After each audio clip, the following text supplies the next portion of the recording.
मुझे वैसे बोला गया था कि मुझे जो है शिक्षा नीति पे बात करनी थी, लेकिन हमारे बड़े भाई ने जो है उसमें बहुत सभी लोग फोटो में लेते हैं क्या?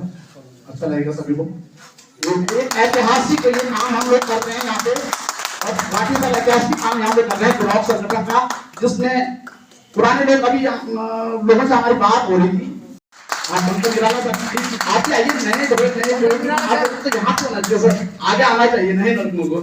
लोकेश्वर हमारे बीच में अन्य लोग सब तरीके से हमने संघ से जुड़े रहेंगे, यही आशा करता हूँ और अपने विराम देना चाहूँगा। धन्यवाद।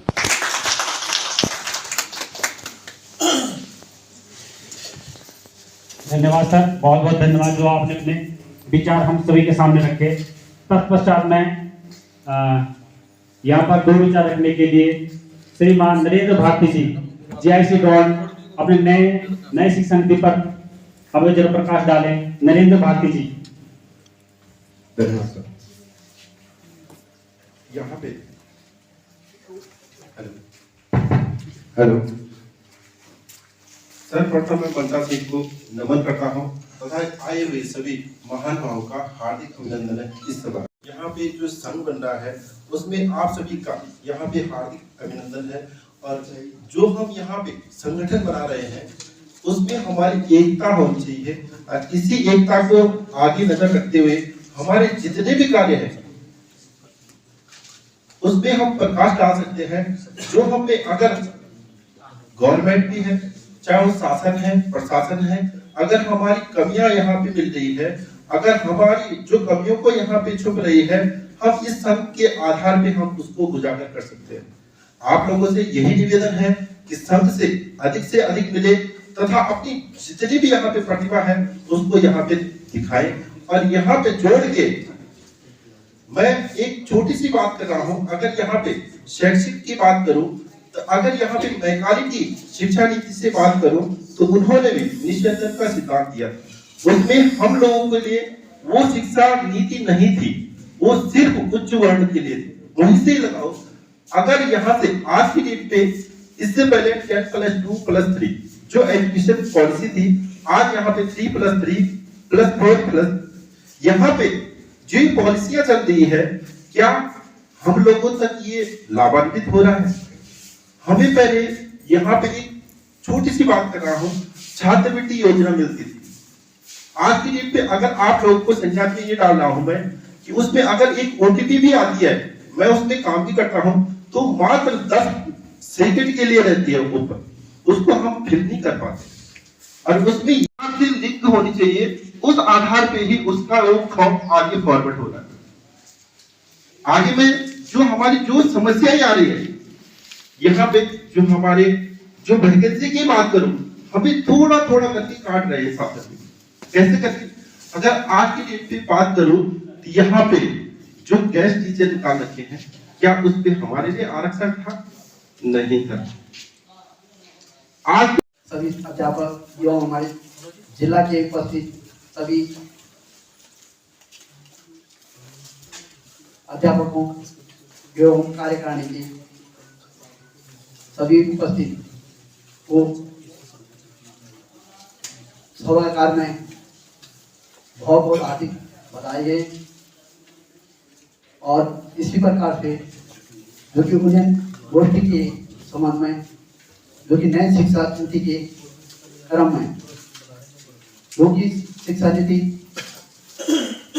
के अनुसार जो भी कार्य हो रहे हैं और जो शब्द बोल रहे हैं, वो हमारे बड़े दादाश्री सभी ने अपने विचार व्यक्त किए हैं।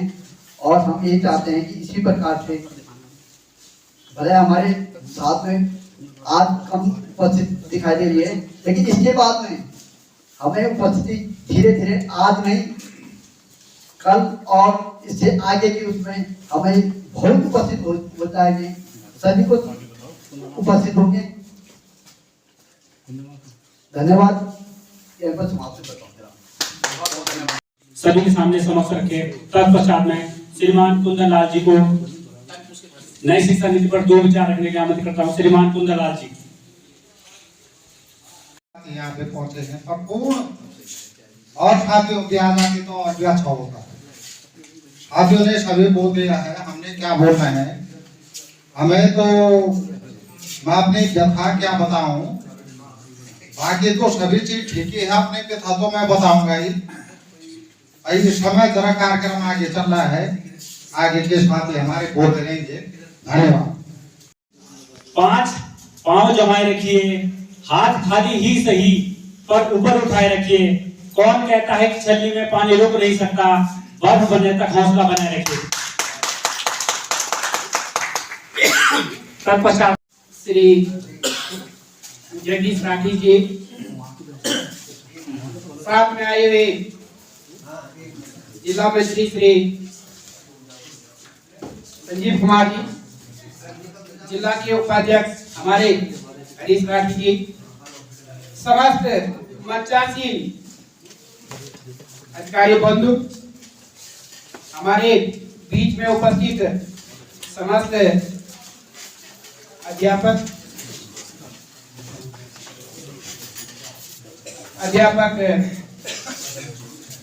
भाई और बहनें, आपका जो है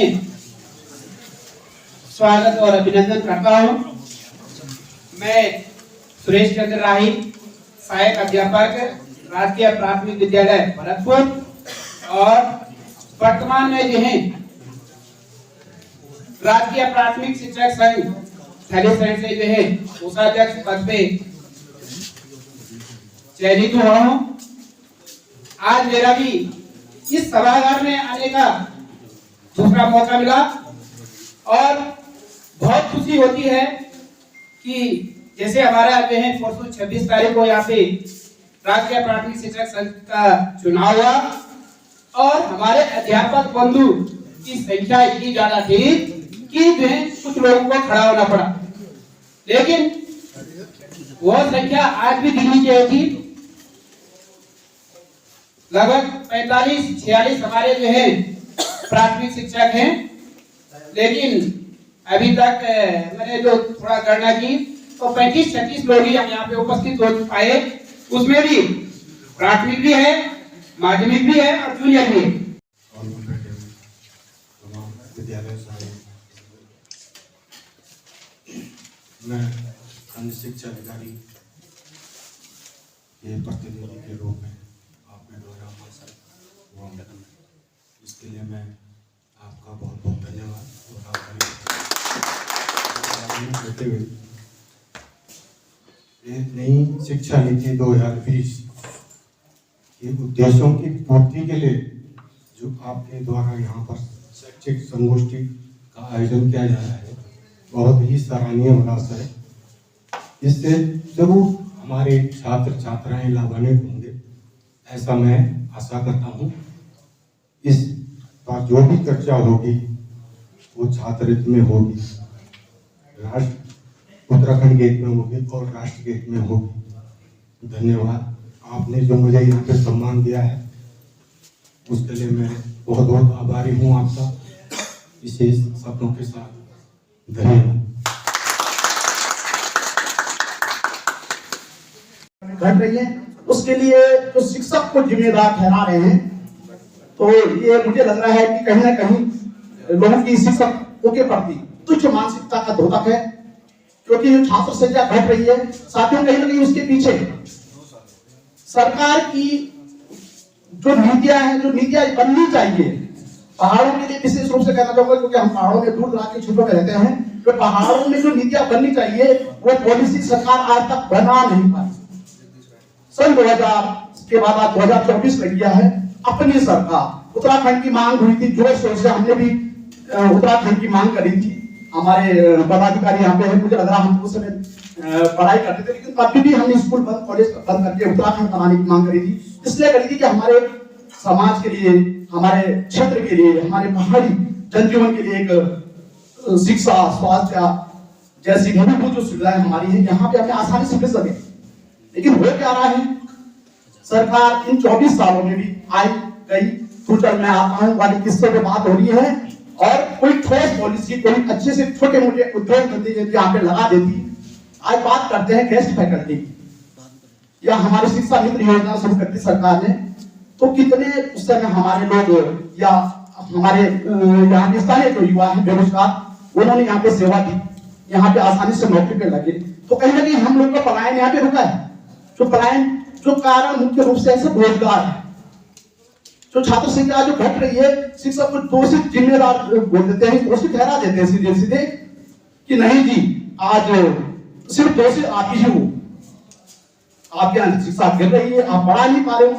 मुझे तो नहीं लगता सर, प्राइवेट स्कूलों की तुलना करते हैं, प्राइवेट स्कूलों में सर वो मैं अगर आपने व्यक्तिगत अनुभव भी रहा है और अन्यथा कहीं लेंगे भी, दिल भी नहीं हम लोग लेंगे, लेकिन आप लोग का भी शायद अनुभव होगा कि वो लोग आज वो स्कूल चला रहे हैं जो यहाँ हमारी सरकारी टीचर्स बनने में अक्षम रहे, जो यहाँ तक नहीं पहुंच पाए, वही सरकारी दुकानें खोल कर बैठे हुए हैं और एक भेद चाल एक बन गई है, हम लोग अपने बच्चों को वही पढ़ा रहे हैं। सर कहीं ना कहीं आप लोगों की अपेक्षा सभी टीचर्स पर से ये रहेगी और कहीं ना कहीं होना भी चाहिए। मेरा अनुभव है कि यहाँ पे हमारे यहाँ के टीचर होते हैं, कहीं ना कहीं हम क्वालिफाई हैं और एजुकेटेड हैं, अच्छी परीक्षाएं पास करके हम लोग यहाँ पे आए हैं। हमारे बच्चे सरकारी स्कूल में पढ़े सर, मेरे खुद के बच्चे सरकारी स्कूल में पढ़ते हैं और पढ़ रहे हैं और अच्छा पढ़ रहे हैं। तो सर कहीं ना कहीं हमें जिम्मेदार जो आज हम हैं, तो इसलिए जिम्मेदारी कि हमारा जहाँ अपना बच्चा पढ़ेगा तो निश्चित रूप से शैक्षिक गुणवत्ता हम अच्छा कर ही रहे हैं, सभी लोग कर रहे हैं, लेकिन निश्चित रूप से आप लोगों से क्या अपेक्षा रहेगी। नए मैरिज दे रहे हैं, कहीं अनमैरिज भी दिख रहे हैं, नए अभी हमारे दिया काफी अच्छा लग रहा है कि चालीसगढ़ में आकर के एक माहौल देखने को मिल रहा है, जो कि हमने और जगह भी देखा, लेकिन संख्या यहाँ पर ठीक है। कहीं एक संदेश ना जाए कि हमारे यहाँ पर जो है दिवसीय संगोष्ठी होगी, लेकिन उसमें जो है हमारे अध्यापक लोग शामिल नहीं हुए, तो ये आप बधाई के पात्र हैं। इसके लिए तो जोरदार तालियां अपने लिए बजा दीजिए। तो सर्वप्रथम मैं आज के इस एक दिवसीय संगोष्ठी में बीओ प्रतिनिधि के रूप में आए हमारे महोदय सर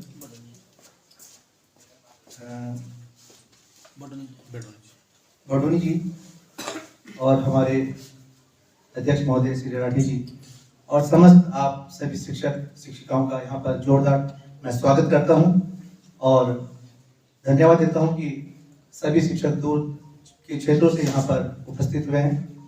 मैं जिला मंत्री के तौर पर आपके बीच में हूँ और आज पर्यवेक्षक की भूमिका में मैं और हमारे राठी जी दोनों हैं।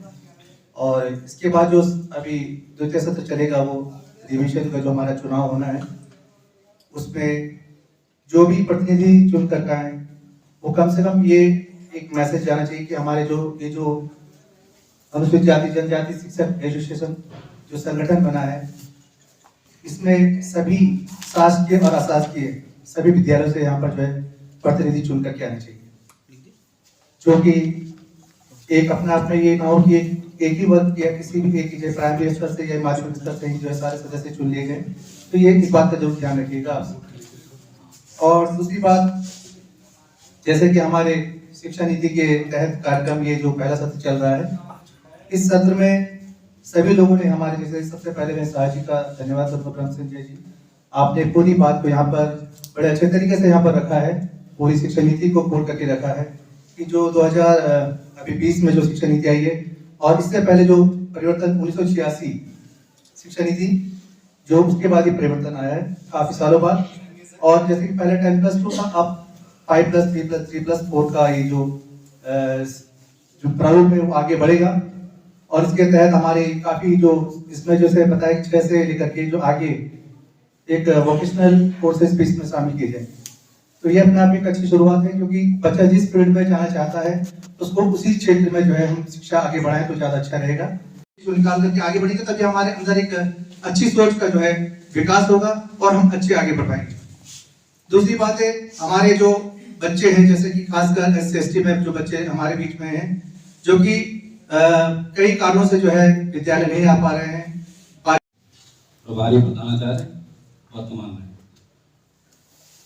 ये शैक्षिक उन्नयन गोष्ठी जो हमने इस समय की है, इसमें उपस्थित हुए हैं लोग, अभी और उपस्थित होने चाहिए थे। ये तो दुख की बात है कि जो उपस्थित नहीं हो पाए। हम अगली बार और जो है क्या कहते हैं, जब भी गोष्ठी होगी कोशिश करेंगे कि अधिक से अधिक उपस्थित हो। बात नई शिक्षा नीति की है, सभी लोग बता चुके हैं, मैं उस पर ज्यादा चर्चा नहीं करूंगा। मैं कहूंगा कि हम सारे शिक्षक जो भी यहाँ पर उपस्थित हुए हैं, जो नहीं उपस्थित है, उनको भी जो है क्या कहते हैं अपना मैसेज कन्वे करेंगे कि बच्चा हमारे विद्यालय में जो भी रहा है, जैसा भी है, हम अपने काम को 100% दें और उस बच्चे को इस प्रकार बनाएं कि जब हमारा रिजल्ट आता है, बात रिजल्ट की नहीं है कि अंक आ गए, बच्चा जो है क्या कहते हैं अंक पा गया, लेकिन उसको कोई ज्ञान इतना नहीं हो पाया। समस्याएं सबके सामने हैं, हमारे सामने है, आपके सामने है, सभी लोगों के सामने है। लेकिन यह है कि हम जो है उस बच्चे पर पूरा ध्यान दें, अपने काम पर पूरा फोकस करें। और हम सब इसीलिए एकत्रित हुए हैं कि शैक्षिक गोष्ठी है और सारे बच्चों को इस तरीके से बनाना है कि हमारा नाम शैक्षिक गोष्ठी करने का उद्देश्य जो है वह जो है क्या कहते हैं आगे तक कन्वे कि हमने शैक्षिक गोष्ठी सभी तभी सफल होगी जब हम अपने विद्यालय अपने बच्चों को अच्छे से अच्छी शिक्षा देकर आगे बढ़ाएंगे। संजीव कुमार जी, उपाध्यक्ष श्री हरी सावी जी, मैं सबसे पहले मां शारदे को नमन करते हुए आप सभी लोगों का स्वागत करता हूं। मंचासीन बैठे मेरे सारे पदाधिकारी और मेरी मातृशक्ति में बैठी हुई मेरी शिक्षिकाएं बहनें एवं मेरे ओजस्वी और गुणवान तेजवान मेरे शिक्षक साथी, मैं आप सभी का इस ब्लॉक सभागार में हार्दिक अभिनंदन करता हूं। नई शिक्षा नीति पे तकरीबन सभी लोगों ने प्रकाश डाला है, तो मैं थोड़ा सा संगठन पे बोलना चाहूंगा कि हम कदा हमको जब थोड़ा सा कोई परेशानी होती है तो तब हम बोलते हैं कि संगठन कहाँ है। तो मैं ये जानना चाहूंगा साथियों कि संगठन है क्या? क्या संगठन एक व्यक्ति है? संगठन आप सब लोग, जब आप सब लोग रहेंगे, आप सब लोग एकत्रित रहेंगे, तब संगठन बन पाएगा। मतलब सेना है हमारे पास, सेनापति ही आगे चलकर युद्ध थोड़ी लड़ सकता है। युद्ध में जीत तभी होगी जब हमारे साथ या सेनापति के साथ पूरा संख्या बल होगा। तो साथियों, परेशानियां समस्याएं सबके साथ हैं, लेकिन कभी कभार उनको दरकिनार करके अपने लिए भी समय निकालना होगा। रही शिक्षा वाली बात, तो सबसे बड़ी बात क्या होती है कि हर एक व्यक्ति का शिक्षक के प्रति बड़ा वो होता है, विश्वास होता है कि शिक्षक हमारे लड़के का भविष्य या बालिका का भविष्य उज्जवल करेगा।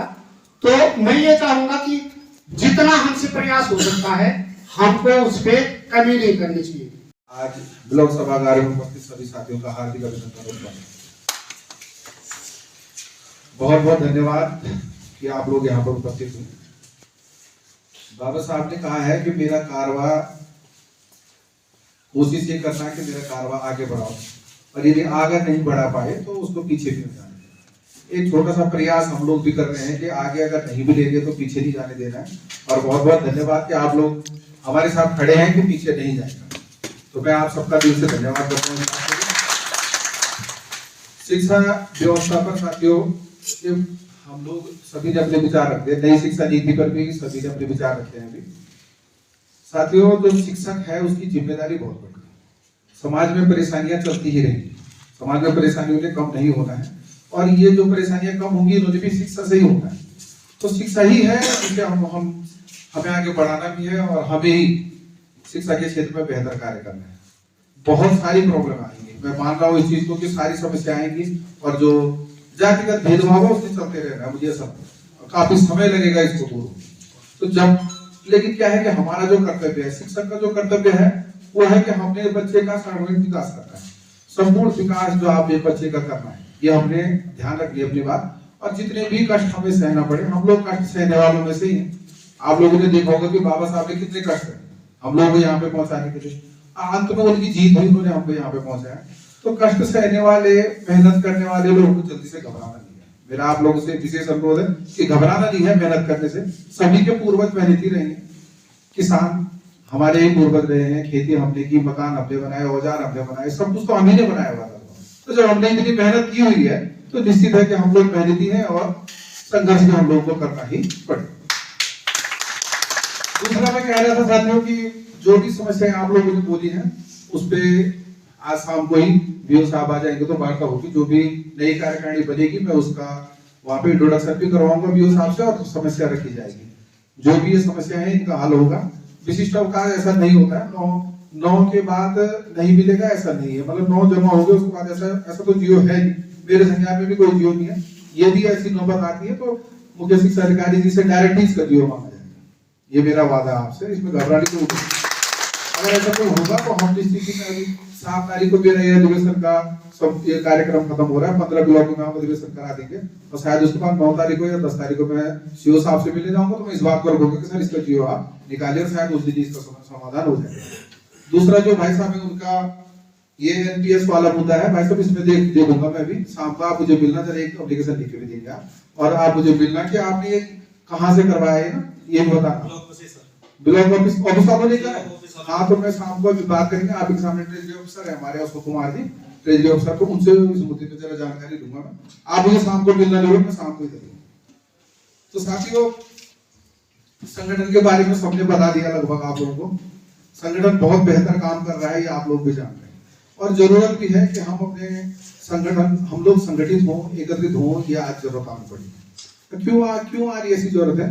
क्योंकि क्या है कि हर किसी को चाहिए कि वो कहीं ना कहीं फिर वो अपनी मानसिकता को हमारे बीच ले आ रहा है कि जिससे कि हमें लग रहा है यार हमारे साथ कहीं ना कहीं धोखा होता है। उस धोखे से बचने के लिए और अपने अधिकारों के जागरूक होने के लिए हम लोगों को एकत्रित होना ही पड़ेगा। आज नहीं तो कल सबको एकत्रित होना है। जब मैं अध्यक्ष बना था 4 अक्टूबर को, तो बहुत सारे लोगों ने कहा था कि भाई साहब अब की बार आप ब्लॉक अधिवेशन करोगे, जब आप अध्यक्ष बन जाओगे तो जब ब्लॉक अधिवेशन करोगे तो अवकाश जरूर कराने के, बिना अवकाश के हम लोग नहीं।